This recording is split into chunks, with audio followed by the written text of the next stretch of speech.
नमस्कार, मैं अशोक कुमार पांडे और स्वागत है आपका टीसीएच पर। तो आज मेरे हिस्से का नमस्कार तो इस बच्चे ने कर लिया। इनके पिताजी ने मुझे वीडियो भेजा था और मैंने कहा था कि बच्चे को खूब सारा प्यार और साथ में यह सलाह कि खूब जम के पढ़ो लिखो, वो बेहद जरूरी है। अब चलते हैं खबरों की तरफ। ईरान के खबरों को अगर देखें तो उससे पहले अमेरिका का एक अखबार आपको दिखाता हूं। अखबार में छपा हुआ एक आर्टिकल दिखाता हूं। यह आर्टिकल है थॉमस एल फ्रीडमैन का। थॉमस एल फ्रीडमैन अमेरिका के जाने माने लेखक हैं। पुलित्जर प्राइज उनको मिला है, बड़े पत्रकार हैं। वो लिखते हैं कि NATO please help, Trump has no strategy for Iran. यानी नाटो हमारी मदद करो, ट्रंप के पास ईरान के लिए कोई स्ट्रेटजी नहीं है। पहली नजर में देखने पर आपको लग सकता है कि ये नाटो से अपील कर रहे हैं कि मदद करो, लेकिन असल में ये ट्रंप पर सवाल खड़े कर रहे हैं, ट्रंप का मजाक उड़ा रहे हैं और ये बता रहे हैं कि इस जंग में कितनी बुरी तरह से ट्रंप फंसा हुआ है, निकलने का कोई रास्ता नहीं है और ईरान ने अच्छा खासा उसका तमाशा बना के रख दिया। आज 15 मई है और 14 मई के कल के अपने वीडियो में मैंने आपको बताया था कि कैसे इजराइल ने यूएई को तो बुरी तरह से फंसा ही दिया है, सऊदी को भी फंसाने की कोशिश कर रहा है। यह खबर चलाने की कोशिश कर रहा है कि सऊदी अरबिया ने भी ईरान के ऊपर अटैक किया था। लेकिन कल ही यह खबर आ गई, रात तक यह खबर आ गई और अब यह खबर चारों तरफ है, जिसकी बात मैंने 3-4 दिन पहले आपसे की थी। मैंने आपसे कहा था कि मुझे ऐसा लग रहा है कि सऊदी अरबिया और ईरान के बीच में किसी समझौते की बात हुई है, आपस में इन लोगों ने कोई समझौता किया है। अब यह खबर आ रही है कि सऊदी अरबिया ने वाकई ईरान के साथ एक समझौते की बात शुरू की है, जिसको नो एग्रेशन पैक्ट कहा जा रहा है। इसका मतलब एक ऐसा पैक्ट, एक ऐसा समझौता जिसमें कोई किसी के ऊपर हमला नहीं करेगा। और कहा यह जा रहा है कि कई इंपॉर्टेंट अरब मुल्क इस समझौते में शामिल हो रहे हैं। फाइनेंशियल टाइम में यह डिटेल रिपोर्ट छपी है और इसका कहना है कि यह 1975 के हेलसिंकी समझौते के तर्ज पर हो सकता है। हेलसिंकी समझौता था जिसमें अमेरिका, यूरोपीय नेशंस और सोवियत संघ, उस जमाने में था यूएसएसआर, उन्होंने आपस में समझौता किया था कि अब हम एक दूसरे के ऊपर हमला नहीं करेंगे।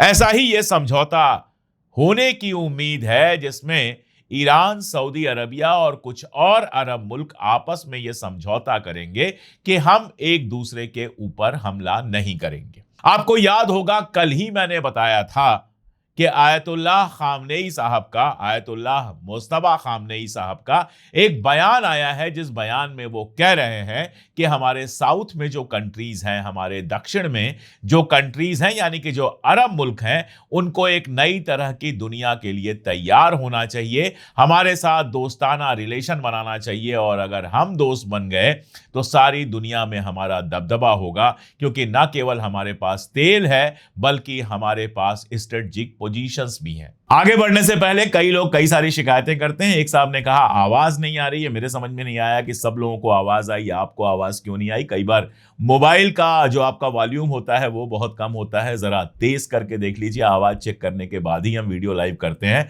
और शिकायत हमारी भी आपसे है कि लगातार आप वीडियोस देख तो रहे हैं लेकिन चैनल को सब्सक्राइब नहीं कर रहे हैं। गलत बात है, चैनल को सब्सक्राइब कर लीजिए। तो कल यह खबर आना और उसके बाद यह खबर आना कि सऊदी अरबिया और ईरान के बीच समझौते की बात चल रही है, ये अपने आप में बेहद मजेदार है। थोड़ा सा श्रेय तो मैं ले ही सकता हूं कि इसकी भविष्यवाणी मैंने पहले से कर दी थी। मैंने पहले से कहा था आपसे कि सऊदी अरबिया और ईरान के बीच में ऐसा लग रहा है कि कोई समझौता हो रहा है। अब अगर यह समझौता होता है तो एक तरफ तो यह होगा कि अरब मुल्कों और ईरान के बीच में एक रिश्ता बनेगा, लेकिन दूसरी तरफ यह समझौता अगर होता है और इजराइल इसमें शामिल नहीं होता है, जिसकी पूरी उम्मीद है इजराइल शामिल नहीं होगा। अगर इजराइल शामिल नहीं होगा तो जिसका अब्राहम एक्कॉर्ड है, बहरीन और यूएई, वो भी इसमें शामिल नहीं होंगे। यूएई लगातार बहुत हाकिश पोजीशन लिया हुआ है, लगातार ईरान के खिलाफ वो बात कर रहा है, लगातार ईरान और बाकी सब के खिलाफ उसने एक यूनियन, एक कॉम्बिनेशन बनाने की बात की है, जिसमें इजराइल है, जिसमें इंडिया है और सऊदी अरबिया के साथ भी उसके रिश्ते बेहद खराब चल रहे हैं। ऐसे में पूरी उम्मीद है कि यह समझौता अगर होता भी है तो इसमें यूएई, बहरीन और इजराइल नहीं शामिल होंगे। यानी अगर इस समझौते के बाद कोई जंग होती है तो खाड़ी मुल्क, बचे हुए खाड़ी मुल्क यानी सऊदी अरबिया और बाकी सारे मुल्क ईरान के साथ एक तरफ खड़े होंगे और दूसरी तरफ खड़े होंगे इजराइल, यूएई और बहरीन जैसे मुल्क। अब इसमें आप ये जोड़ लीजिए कि पाकिस्तान, सऊदी अरबिया, टर्की और इजिप्ट का जो समझौता है वो अपने फाइनल स्टेज में है। वो इस्लामिक नाटो जैसा कुछ बनाने की बात कर रहे हैं, जिसमें चारों मुल्कों के बीच में यह समझौता होगा कि एक दूसरे पर हमला तो नहीं ही करेंगे, लेकिन किसी एक के ऊपर हमला होगा तो उसको सबके ऊपर हमला माना जाएगा और सारे मिलकर उसका जवाब देंगे। इसका मतलब यह होता है कि मिडिल ईस्ट के अंदर अगर इस तरह की लड़ाई का कभी माहौल बनता है कि एक तरफ इजराइल, यूएई और बहरीन हो और दूसरी तरफ सऊदी अरबिया, ईरान और बाकी सारे मुल्क हों, तो इनमें शामिल हो जाएंगे पाकिस्तान भी, तुर्की भी और इजिप्ट भी, और ये इजराइल के लिए बहुत निगेटिव माहौल बनेगा। इसका मतलब क्या है उसको समझने की कोशिश कीजिए। इसका मतलब यह है कि इजराइल इसके बाद ईरान पर या किसी अरब मुल्क पर हमला करने से पहले 100 बार सोचेगा, क्योंकि फिर इजराइल के खिलाफ टर्की भी आ जाएगा, इजिप्ट भी आ जाएगा, पाकिस्तान भी आ जाएगा, सऊदी भी आ जाएगा, ईरान भी आ जाएगा। और अकेले ईरान की तो हालत यह है, मैंने थॉमस एल फ्रीडमैन का वो आर्टिकल आपको दिखाया कि अकेले ईरान से लड़ने के लिए अमेरिका को इजराइल की भी जरूरत है, यूएई की भी जरूरत है, बहरीन की भी जरूरत है, नाटो की जरूरत है, यानी पूरे यूरोप की जरूरत है, और पता नहीं किसकी किसकी जरूरत है। इतने सारे लोगों की जरूरत तो अकेले ईरान से लड़ने के लिए है। तो अगर ये ग्रुप बन जाता है तो इजराइल के लिए बेहद मुश्किल हो जाएगा इनमें से किसी एक के ऊपर हमला करना। और मैं आपको बता दूं कि ये सब जो कुछ हो रहा है, इसके पीछे इजराइल का वो घमंड है जिसमें वो लगातार कह रहा है कि ग्रेटर इजराइल बनाएगा। ग्रेटर इजराइल मतलब तकरीबन सारे अरब मुल्कों के ऊपर खतरा, और अगर ऐसा होता है तो अलग अलग मुकाबला करना मुश्किल होगा। इसलिए ये साथ आने की अलग अलग कवायदें आपको दिखाई देती हैं। इंटरेस्टिंग होगा, ये जंग जो है वो मिडिल ईस्ट को नहीं सारी दुनिया को बदल के रख देगी, और बदलना शुरू हो गया है। आप देखिए चाइना के अंदर मैंने आपको बताया ट्रंप गया, और बहुत साफ दिखाई दे रहा है कि चाइना का लीडर शी जिनपिंग ट्रंप से कहीं बेटर पोजीशन में दिखाई दे रहा है।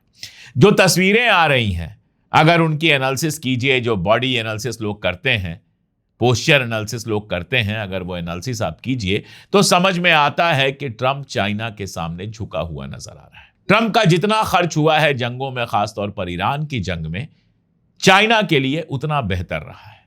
ताइवान के मामले पे चाइना बिल्कुल चढ़ा हुआ है कि जरा भी आपने ताइवान का साथ दिया तो आपको हमसे लड़ाई लड़नी पड़ेगी, और ऐसे में अमेरिका के सामने ऑप्शन बहुत कम रह गए। एक और बड़ा सवाल है जिस सवाल को समझना और जिस सवाल पर बात करना बेहद जरूरी है, और वो सवाल यह है कि क्या चाइना से लौटने के बाद ईरान के साथ समझौते की तरफ ट्रंप बढ़ेगा या फिर ईरान के ऊपर हमला होगा। देखिए, समझौते के लिए 14 पॉइंट का लेटर दिया था ईरान ने, और जो सुप्रीम लीडर हैं उन्होंने क्लियर किया था कि इसमें से 5 पॉइंट ऐसे हैं जिन पर हम कोई समझौता नहीं करेंगे। इन 5 पॉइंट्स में एक है स्ट्रेट ऑफ हॉर्मुज, दूसरा पॉइंट है मुआवजे का मामला, तीसरा पॉइंट है कि हम अपना जो एनरिच्ड यूरेनियम है वो अमेरिका को किसी हाल में नहीं देंगे, चौथा पॉइंट ये है कि हमारे ऊपर जो सैंक्शन लगाए गए हैं वो हटाए जाएं, और पांचवा पॉइंट ये है कि हमारी संपत्ति जो फ्रीज की गई है उसको डिफ्रीज किया जाए। और इसके साथ ये मामला है कि समझौता ऐसा हो कि आगे जंग का कोई इम्कान न रह जाए, आगे किसी तरह का कोई हमला ना हो। ये 5-6 पॉइंट ऐसे हैं जिस पर ईरान पीछे हटने को तैयार नहीं है, और ट्रंप साहब जो हैं इन्हीं पॉइंट्स को मानने के लिए तैयार नहीं है। वो किसी भी हालत में जो न्यूक्लियर डस्ट जिसको वो कह रहे हैं, एनरिच्ड यूरेनियम, वो किसी भी हालत में लेना चाहते हैं। चाइना में भी जाकर बयान दिया कि ईरान वार पर हमारी और जिनपिंग की सोच एक जैसी है। कैसे एक जैसी मान ली जाए? जिनपिंग खुल के ईरान का साथ दे रहे हैं, ईरान से ऑयल खरीद रहे हैं, आपके मुंह पे कह दिया कि चाइना ईरान से ऑयल खरीदना जारी रखेगा। आपके मुंह पे खबर आ गई कि चाइना ईरान को हथियार दे रहा है, तो एक जैसी तो नहीं है। लेकिन इनका मानना है, चाइना ने भी बयान दिया है कि स्ट्रेट ऑफ हॉर्मुज पर किसी तरह की बंदिश नहीं होनी चाहिए।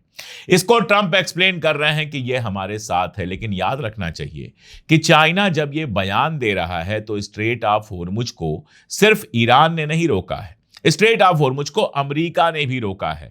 तो चाइना का यह बयान अमेरिका के खिलाफ भी हो सकता है, और खास तौर से तब जब ट्रंप चाइना में है और ईरान चाइना के जहाजों को स्ट्रेट ऑफ हॉर्मुज से आसानी से जाने दे रहा है, उनसे कोई टोल भी नहीं वसूल रहा है। तो चाइना के जहाज तो आराम से आ रहे हैं, चाइना को तो कहीं कोई प्रॉब्लम नहीं है, तो वो ईरान के ऊपर ऑब्जेक्शन क्यों करेगा? इसलिए वहां से लौटने के बाद ट्रंप के सामने बहुत बड़ा यह सवाल खड़ा है कि वो आगे क्या करेगा। जहां तक ईरान का सवाल है, ईरान पूरी तरह से तैयार है। कई बार वो कह चुका है कि हम जंग के लिए तैयार हैं, और अब तो यहां तक बयान आ गया कि अगर हमारे ऊपर हमला होगा तो यूरेनियम की जो एनरिचमेंट है हम उसको 90% तक ले जाएंगे, यानी हम एटम बम बना लेंगे। उसके बाद इस जंग की पूरी सूरत बदल जाएगी। इधर अगर आप देखिए तो भारत के प्रधानमंत्री नरेंद्र मोदी जी जो है वो ब्रिक्स के विदेश मंत्रियों से हाथ वाथ मिलाने के तुरंत बाद विदेश यात्रा पर निकले हैं, और पहली यात्रा में यूएई गए हैं। यूएई जाने के बाद वहां पर उनका कहना है कि हमले वगैरह का उन्होंने विरोध तो किया ही है, स्ट्रेट ऑफ हॉर्मुज को खुला रहना चाहिए, ये सारी बातें वो कर रहे हैं। ब्रिक्स का जहां तक मामला है, ब्रिक्स में असल में बहस जो हुई वो ईरान और यूएई के बीच में हुई। ईरान का यह कहना था, और यह कहना बहुत शुरू से था, आप जहाज देखेंगे जिस जहाज में बैठकर अराक्ची आए थे, उस जहाज को देखेंगे तो उस पर लिखा हुआ है मीनाब 168, बाकायदा उस पर पेंटिंग बनी हुई है और लिखा हुआ है मीनाब 168, यानी वो दुनिया को याद दिला रहे हैं कि इस जंग को हमने शुरू नहीं किया था, हमारे ऊपर हमला हुआ था और 168 बच्चों को मार दिया गया था मीनाब के एक स्कूल में। और आने के बाद तुरंत उस मीटिंग में ईरान लगातार ये बात कह रहा है कि ब्रिक्स कंट्रीज को हमारे ऊपर जो हमला हुआ है उसकी मजम्मत करनी चाहिए, और उसने ये भी कह दिया कि ये जो प्रस्ताव बन रहा था इसको यूएई ने रोका है। इसके बाद यूएई ने ब्रिक्स की मीटिंग में कहा कि हमारे ऊपर हमला हुआ, हम तो कहीं से इन्वॉल्व नहीं थे। अब देखिए, यूएई के लिए सिचुएशन हो गई है बहुत खराब। इजराइल के प्राइम मिनिस्टर ने बयान दिया अपने यहां से, प्राइम मिनिस्टर ऑफिस ने बयान दिया कि नेतन्याहू और बर्निया गए हुए थे यूएई। बताया जा रहा है अलायन में ये लोग उतरे थे और अलायन में इनका बिल्कुल शहंशाह की तरह स्वागत हुआ।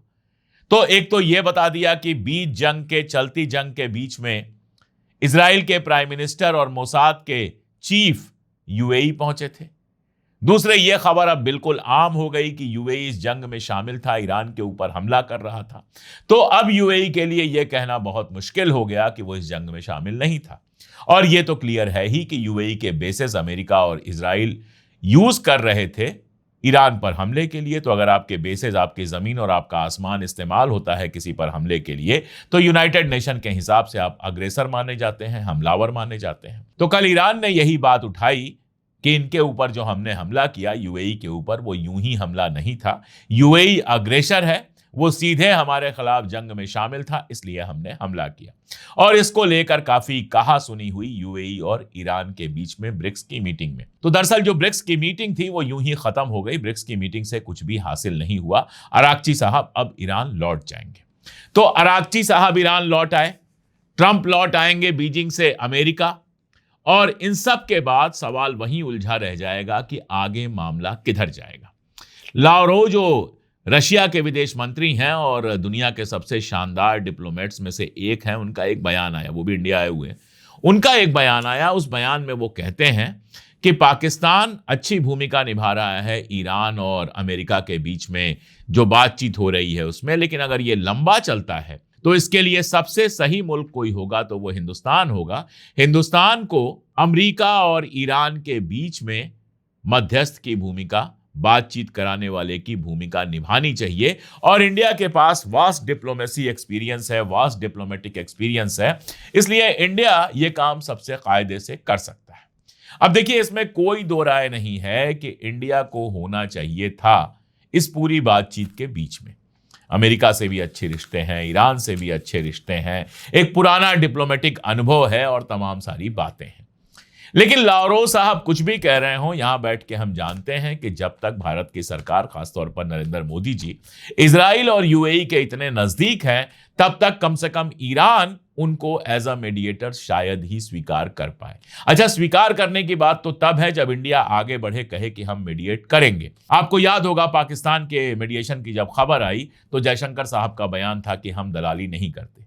तो मीडिएशन को जो दलाली की बात कर रहे हैं, दलाली की तरह जिसको कह रहे हैं, जो डिप्लोमेसी को दलाली कह रहे हैं, उनसे ये उम्मीद करना हमारे लिए बहुत मुश्किल है। अगर यहां पर कोई मैच्योर गवर्नमेंट होती तो जाहिर तौर पे बहुत ये मुमकिन था कि ये बातचीत दिल्ली में भी हो सकती थी और बेहतर तरीके से हो सकती थी। लेकिन लावरो साहब अभी कह रहे हैं, सही कह रहे हैं, उसके बावजूद हमें कोई उम्मीद नहीं है कि इंडिया मीडिएशन में कोई रोल निभाएगा, खासतौर पे तब जब जंग के ठीक पहले इजराइल में जाकर पीएम साहब कह चुके हैं कि हम तो इजराइल के साथ हैं। तो सारी बातें गोल गोल घूम रही हैं, कौन मीडिएशन करेगा, कितना करेगा, लेकिन सवाल तो वही है जो मैंने शुरू में पूछा कि लौटने के बाद ट्रंप के पास ऑप्शंस बहुत कम है। ईरान के प्रपोजल को वो पूरी तरह से ठुकरा चुके हैं, उनके डिमांड्स को ईरान पूरी तरह से ठुकरा चुका है। तो दो ही रास्ते हैं, या तो जो जैसा है छोड़कर चले जाएं, अपनी ब्लॉकेज खोल दें, ईरान के हवाले कर दें स्ट्रेट ऑफ हॉर्मुज और कहें भाई जो करना है वो करो, तुम जानो और इजराइल जा रहे। उन्होंने कहा भी, चाइना में बाकायदा उन्होंने कहा कि ये जंग हमारी जरूरत नहीं थी, हमें ईरान से लड़ने की कोई जरूरत नहीं थी, हम तो खाड़ी देशों के लिए यानी कि मिडिल ईस्ट के मुल्कों के लिए, अरब मुल्कों के लिए और इजराइल के लिए इस जंग में शामिल हुए। तो एक तरीका तो यह है कि बाहर निकल जाए, कहें भैया तुम लोग देखो कौन सा समझौता करना है, कौन सी लड़ाई करनी है। दूसरा तरीका यह है कि झुके, कुछ मांगे मान ले ईरान की, ईरान भी कुछ मांगे मानने के लिए तैयार हो जाएगा और एक समझौता करके निकले। लेकिन ऐसा समझौता होगा तो दुनिया के समझ में आ जाएगा कि इस जंग में अमेरिका की हार हुई है और ईरान की जीत। तीसरा और सबसे बुरा तरीका यह है कि एक बार फिर से ईरान के ऊपर हमला करे, जिसके लिए इजराइल लगातार उकसा रहा है और जिसकी उम्मीद ज्यादा लग रही है। और अब अगर ईरान पर हमला हुआ तो यह बात मैं आपसे कई बार कह चुका हूं कि यह लड़ाई महीनों नहीं सालों चल सकती है। ईरान अब आसानी से बातचीत की टेबल पर नहीं आएगा। तो ट्रंप इस लड़ाई को शुरू करके हर तरह से फंस चुके हैं। जितने रास्ते उनके सामने हैं वो सारे बुरे रास्ते हैं, किसी से उनका कोई फायदा नहीं होना है।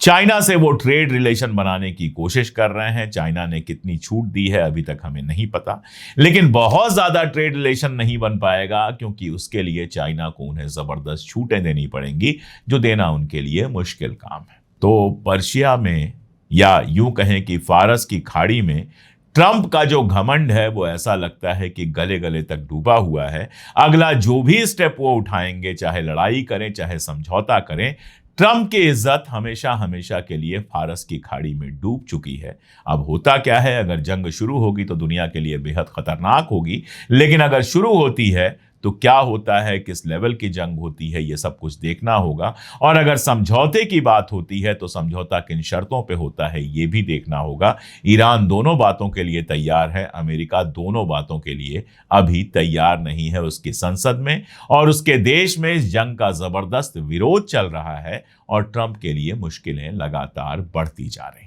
उधर खाड़ी के अंदर मैंने आपको बताया कि अगर सऊदी अरबिया, ईरान और कुछ और मुल्क आपस में समझौता कर लेते हैं तो यूएई के लिए दिक्कतें और बढ़ सकती हैं। तो बहुत अजीबो गरीब मोड़ पर है सारा का सारा मामला। आगे जैसे जो होगा मैं लगातार अपडेट करता रहूंगा। जुड़े रहिए हमारे साथ, देखते रहिए हमारे वीडियोस। आज के लिए इतना ही, बहुत शुक्रिया।